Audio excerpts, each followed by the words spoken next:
ஒரு கிராமத்தில் தொப்பி விற்கிற தொழிலாளி இருந்தார். அவர் மார்க்கெட்டில் தன் தொப்பிகளுக்குன்னு ஒரு கடையை போட்டு அவர் வித்துட்டு இருந்தார்.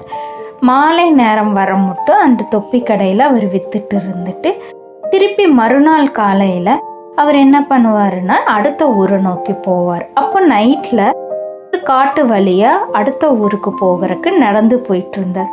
ரொம்ப தூரம் நடந்தனால அவருக்கு ரொம்ப உடல் சோர்வாயிருச்சு. அவர் என்ன பண்ணாருன்னா அவர் கொண்டு வந்த தொப்பி பைய ஒரு பெரிய மரத்துக்கு அடியில் வச்சுட்டு அவரும் அந்த மரத்துக்கு அடியில் உட்கார்ந்துனார்.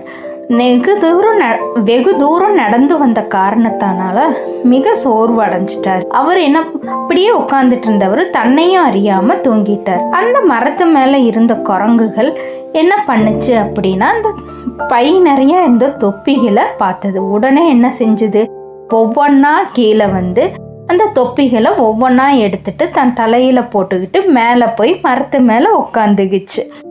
தொப்பி விற்கிற தொழிலாளி எந்திரிச்சு பார்த்தா பையில் இருந்த தொப்பிகள் எல்லாத்தையும் காணும். அவர் இங்கும் அங்கும் தேடி பார்க்குறாரு. ஆனால் தொப்பிகள் ஒன்றும் கூட கிடைக்கல. உடனே நிமிர்ந்து மரத்து மேலே பார்க்கும்போது மரத்தில் இருந்த எல்லா குரங்குக தலையிலையும் தொப்பி இருந்தது. அவருக்கு என்ன பண்ணுறதுன்னு தெரியாமல் யோசிச்சுட்டே இருந்தார். அவருக்கு ஒரு நல்ல ஐடியா கிடச்சிது. தன் தலையில் இருக்க தொப்பியை எடுத்து தூக்கி குரங்குக பார்க்கும்போது கீழே போட்டார்.